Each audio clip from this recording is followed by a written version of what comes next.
God damn that main event though. Fucking Kevin Lee, Tony Ferguson went at it. Those fuckers went to war, dude.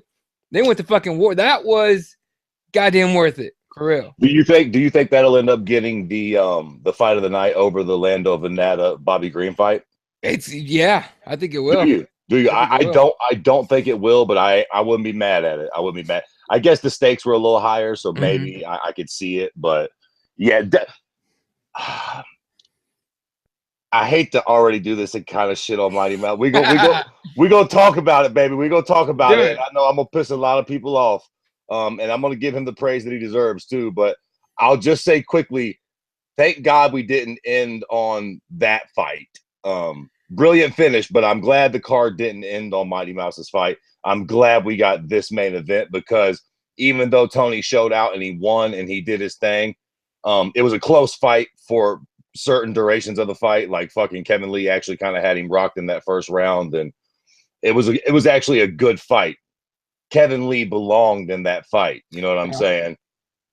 It was not a fucking easy fight for Tony. Definitely an impressive finish though. And I tell you what, fucking with Eddie Bravo is working, Jack. How many championship fights end in triangles off the back? Not many at all. In fact, I can't remember the last one. Fuck what? Anderson Silva's Travis Lutter? Maybe. Or no. Probably would have been Verdum Kane, right? No, that was guillotine, right? Oh, okay, that was a guillotine, huh? Well, it was still off his back. Yeah. Oh, yeah, it was. Either way, the motherfucking shit is rare. And, listen, man, I've been a Tony hater. I have been a Tony detractor. Let me tell you something, Jack. I'm a grown-ass man. I've got no problem admitting when I was wrong. Tony's a bad motherfucker. Tony's the real deal. I am not willing to sign on and say that he beats Conor. I don't want to fucking get ahead of ourselves. I still think that herky-jerky shit is going to get him in trouble with Conor. But he's a bad motherfucker. And I'll tell you something else, man.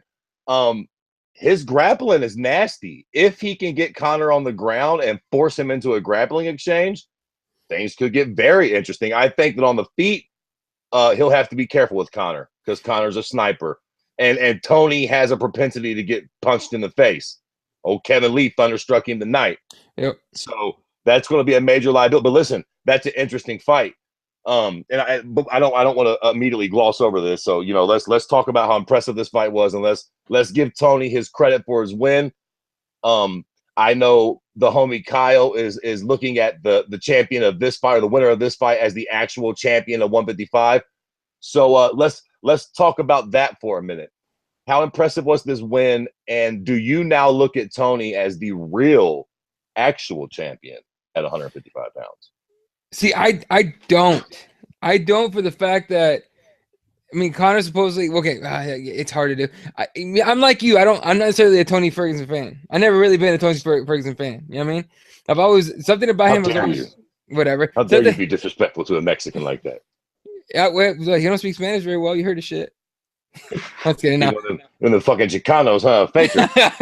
No, here's the thing though. Okay, I like Tony's fighting style, and I like the fact that his jiu-jitsu is so high level, right? And we finally get to see some goddamn 10th planet jiu-jitsu, get you pick up a big fucking win. I mean, Eddie Bravo has a champion now. That's huge for him, right? And for 10th planet. But overall, as far as being the real champion, I still think until you beat Conor McGregor, that question's always going to be there. Think about it. When DC's light heavyweight champion now, but before he lost to John Jones the second time, what was the one thing people were saying? Well, you didn't beat the real champ. You didn't beat the real champ. That's going to hang over Tony's head no matter what we say, no matter what Kyle said, no matter what anyone says. Listen, no doubt. But listen, and I'm a Conor nut hugger, and I can't stand Tony. But there is something to be said about the fact that DC defended the belt against the likes of AJ and Gustafsson. You know what I'm saying? Conor ain't defended that belt yet, man. That's a big thing. Yeah, man. But listen, don't get me wrong. I agree with you. I think you got to beat Conor. Heir to the throne, Conor's still the king. Kevin Lee was not that guy. Hell, he really should have fought Khabib if we're keeping it completely funky. Like, you know what I'm saying? That's really the fight that needs to happen. So 155 still has a lot of figuring out to do. Bottom line, though, Tony Ferguson's legit. Coming from somebody who wants to hate on that man and who has hated on him in the past, that's a bad motherfucker. He's got heart. His striking is at least serviceable enough to hurt people. and he's fucking got a hell of a chin, so he can take one to give one. And listen, it's about time we start acknowledging, like you said, that Eddie Bravo's system is legit. I mean, obviously everybody knows that, but like, this is proof in the pudding, man.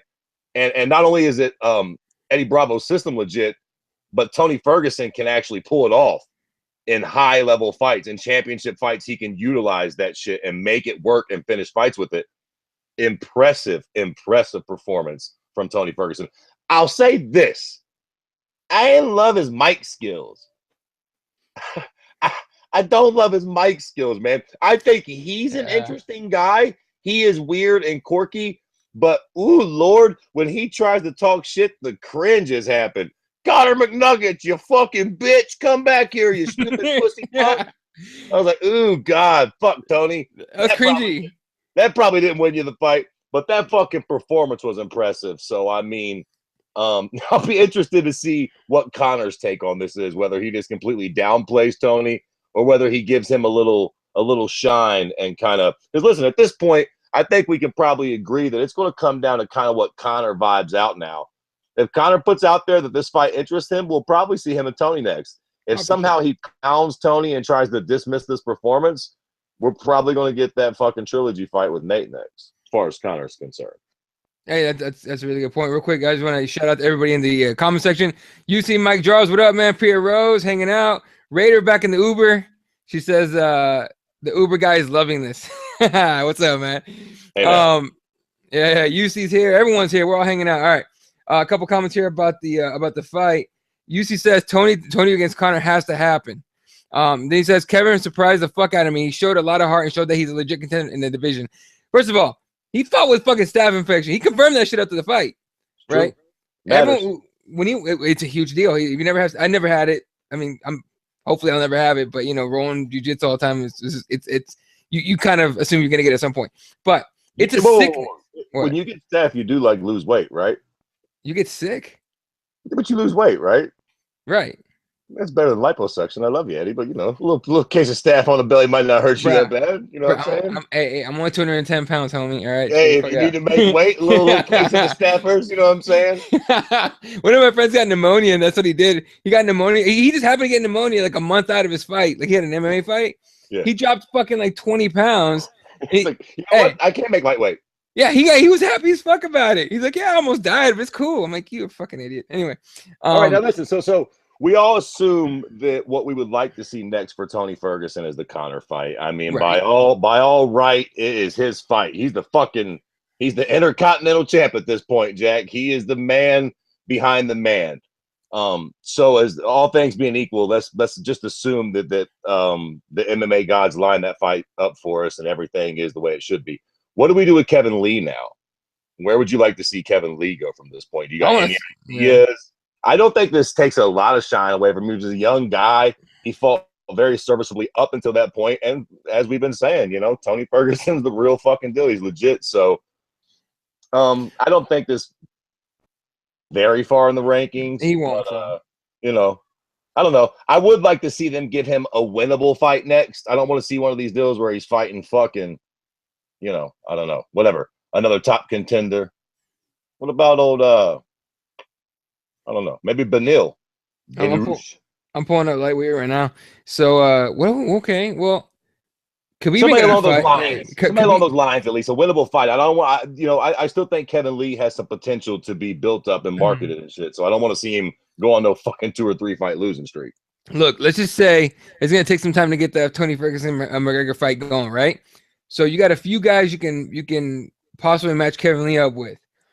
Let's just get Nate Diaz out of the way. Kevin Lee's number 7, Nate Diaz number 6, right? I'm just going off the rankings right now, even though the rankings don't mean shit. Let's take Nate Diaz out of the equation because he's only going to fight Conor. So only fight he's going to take. He's made it quite fucking clear. Okay, Gaethje and Alvarez are fighting. Give him the winner of that. You can also give him Khabib. Look, here's the thing. Here's why I think that'd be a decent or a possibility. Okay, if Khabib really wants to get back in the title picture, right? Prove you can make weight and fight a guy like Kevin Lee. You could beat Kevin Lee, We can Yeah, look at but you. what's that do with Kevin Lee, though? You know what I mean? I almost think that's certain fucking suicide for Kevin Lee. I'd much rather see Kevin Lee get a winnable fight after this. Okay, well then let's look at the winner of Gaethje Alvarez. It's gonna take a while to get Ferguson McGregor done anyway, right? No. Eddie, baby, you ain't feeling me. Let's get What? on down that list a little bit. Okay, let's go lower. Dustin Poirier. Yeah, there you go. Maybe even a little lower than that, Jack. I mean, listen, Kevin Lee's biggest win up to this point was Mike Chiesa. Where's Michael at? Let's get a couple spots down from at there. 10. I mean, he's at 10. 55 is a fucking Shark Tank, dog. We can put him up with 11 or 12. I mean, there's so many names there. You know what I'm saying? You feel it? We want to build him up. He don't need to go way down the rankings, but I'd like to see Kevin Lee get a winnable fight. All right. If we're talking winnable fights, Michael Johnson, if he's still in the UFC. That would be fun. He's at number 9. That'd be a great fight. Yeah. Elliot Quinta. He's got a big mouth. Still a fight. There you go. That would be a great fight. That would be a great fight. And you know, listen, if he loses to Al, then Al gets back up in there, and it is what it is. So yeah. So Kevin Lee's 25 years old, man. He looked great tonight. He had a lot of heart. You know, fought sick. It's not about, you know, he deserves a lot of credit on this one for sure. For sure, man. Not a bad performance. No, nobody really came out of that fight looking like shit. Motherfuckers love it to be a soldier. Must maintain composure.